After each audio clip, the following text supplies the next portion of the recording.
اپنے ارد گرد گھیرا بنایا، آپ اور آپ کے مریدین تھے، ایک پتھر بھی اس دائرے کے اندر داخل نہیں ہوتا۔ اللہ جس کی مدد فرمائے میرے عزیزو، اس نے اپنی طاقت و قوت سے ہوا میں اڑنے کا عمل دکھایا۔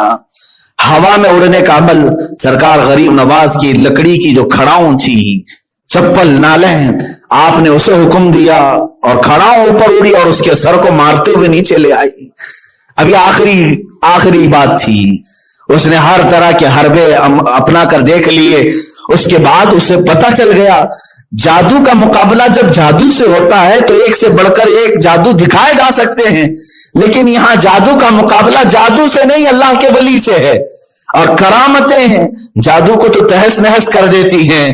اجے پال جوگی تھک ہار کر کے کہا، میں ہند کا سب سے بڑا جادوگر ہونے کا فخر رکھتا تھا، مگر تمہارے جیسی طاقت میں نے آج تک نہیں دیکھی، اور سب کے سامنے تمہاری چپلوں نے مجھے نیچے اتارا ہے، تو پھر اگر غریب نواز کا ہاتھ پڑے تو پتہ نہیں کہاں تک چلے جائے، پیر پڑے تو پتہ نہیں تحت الثری میں پہنچ جائے۔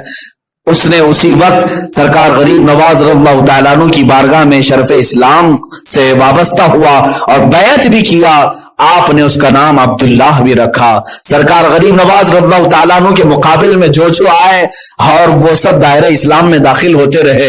ان تمام واقعات سے مجھے ایک بات سمجھ میں آتی ہے، عطائے رسول کا لقب بالکل پرفیکٹ ہے سرکار غریب نواز کی شان کے لیے، اس لیے کہ میرے آقا صلی اللہ تعالیٰ علیہ وسلم کی آل میں سے بھی ہیں، اولاد میں سے بھی ہیں، اور عالم ہونے کے اعتبار سے نائب رسول بھی ہیں۔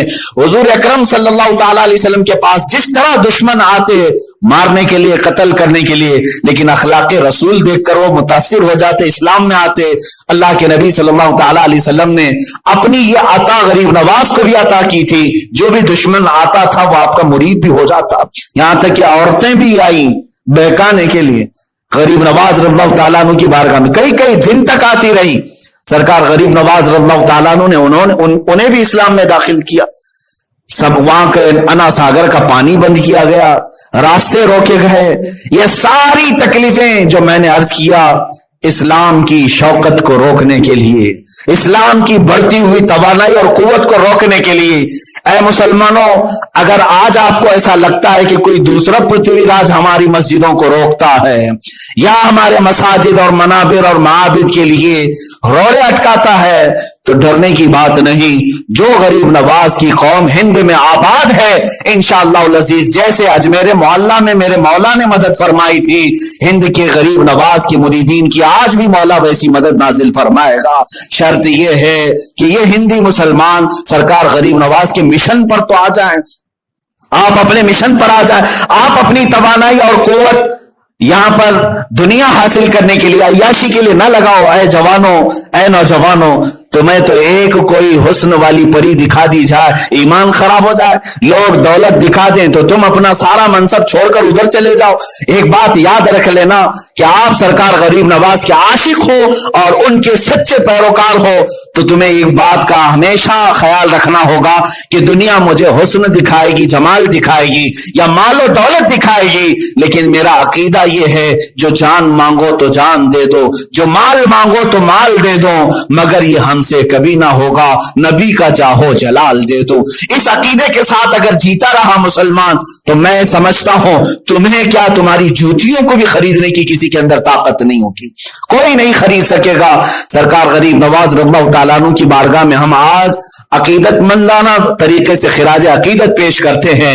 آج چھٹی شریف ہے، عرس غریب نواز ہے۔ اجمیر معلیٰ میں ایک سما بدا ہوگا، نورانی برکھا برس رہی ہوگی، آپ کی تربت انور پر اللہ کی ہزاروں رحمتیں نازل ہو رہی ہوں گی، اس لیے کہ وہ سلطان الاولیاء ہے۔ اور جب آپ کا عرس مبارک ہوتا ہے، اولیاء کاملین نے یہ لکھا ہے، ہند کے سارے اولیاء کرام سرکار غریب نواز کے دربار پر حاضری دیتے ہیں اور وہاں موجود ہوتے ہیں۔ وہ کیسا سما ہوگا جب سرکار غریب نواز دولہے کی شکل میں مظہری پر آرام فرما ہو اور آپ کی کسی جانب بختیار کاکی ہو، کہیں نظام الدین اولیاء ہو، صابر کلیری ہو، فرید الدین گنج شکر ہو، اور اولیاء کاملین کی ایک بڑی جماعت آپ کے پاس موجود ہو. اگرچہ ہم اجمیر نہیں پہنچ سکے لیکن ہمارے دل آج بھی اجمیر معلیٰ میں ہیں. ہماری روحیں تربت غریب نواز کے بوسے لینے کے لیے بے قرار ہے. عزیزان گرامی وقار وہ سرکار غریب نواز ہے جن کا نام لوگ کم جانتے ہیں. نام آپ کا معلوم ہے؟ سرکار غریب نواز رضی اللہ تعالیٰ عنہ کا نام حسن ہے. حسن نام سے بہت کم لوگ جانتے ہیں لیکن جو القاب ہیں آپ کے یا تو معین الدین سے جانتے ہیں یا تو غریب نواز سے جانتے ہیں. یہی دو چیزوں کی ہمیں ضرورت بھی ہے. معین الدین کا مطلب ہوتا ہے دین کی مدد کرنے والا اور غریب نواز کا مطلب ہوتا ہے غریبوں کو نوازنے والا. ہمیں یہی دو چیزیں تو چاہیے ہی. ہمارے دین کی وہ مدد کرے اور ہماری غریبی میں وہ غریب نوازی کرے. یہی دو چیزیں اسی لیے اللہ تعالیٰ نے ہمارے درمیان انہیں انہی دو القاب سے مشہور رکھا ہے. خواجہ عثمان ہارونی رضی اللہ تعالیٰ عنہ کی بارگاہ یہ جو آپ کو لقب دیا گیا ہے اس کی ایک وجہ میں بتا دوں. یہ دمشق کے یا بغداد کے کسی مسجد میں آپ بیٹھے ہوئے تھے. آپ کے پیر و مرشد خواجہ عثمان ہارونی بھی خواجہ اوحد الدین کرمانی اور کئی اولیاء جو غریب نواز کے ہم اثر ہیں ان کے زمانے کے وہ بیٹھے ہوئے تھے اور اس وقت سبوں نے اپنی اپنی ایک کرامت کا اظہار کیا. سرکار خواجہ عثمان ہارونی نے فرمایا کہ جو تم اپنی اپنی منازل طے کیے ہو بتاؤ کہاں کہاں تک اپنے مقامات پر پہنچے ہو. ایک بزرگ نے اپنے مصلے کے نیچے سے ہاتھ ڈال کر سونے کے سکے نکالے اور پیش کیا کہ میں جب کبھی اپنے مصلے کے نیچے ہاتھ ڈالوں اللہ تعالیٰ مجھے سونے اور جواہرات عطا فرماتا ہے. اس میں خواجہ اوحد الدین کرمانی تھے. وہ اپنا جو عصا رکھتے تھے عصے کو انہوں نے یوں مارا تو پورا عصا جواہرات کا یعنی چاندی کا بن گیا اور اس پر قسم قسم کے جواہرات تھے. اور ایک بزرگ نے مصلے کو کہا کہ اوپر اٹھ جا تو بغیر کسی سہارے کے وہ ہوا میں موجود تھا. اسی اثنا میں سرکار غریب نواز خاموش بیٹھے تھے. خواجہ عثمان ہارونی نے فرمایا معین الدین تم بھی اپنی کچھ چیزیں بتاؤ. تو بڑے اصرار کے بعد آپ نے اپنے جبے میں ہاتھ ڈالا اور گرم گرم 2 روٹیاں نکال کر رکھ دی. پکی ہوئی 2 روٹیاں تھی. تو دوسرے اولیاء کاملین نے اپنے بڑے بڑے جو کرامات دکھائے. کسی نے سونے جواہرات چاندی اور بہت ساری چیزیں. اس میں روٹیوں کی کیا قیمت تو سب وہاں رکھے ہوئے تھے سونے جواہرات چاندیاں.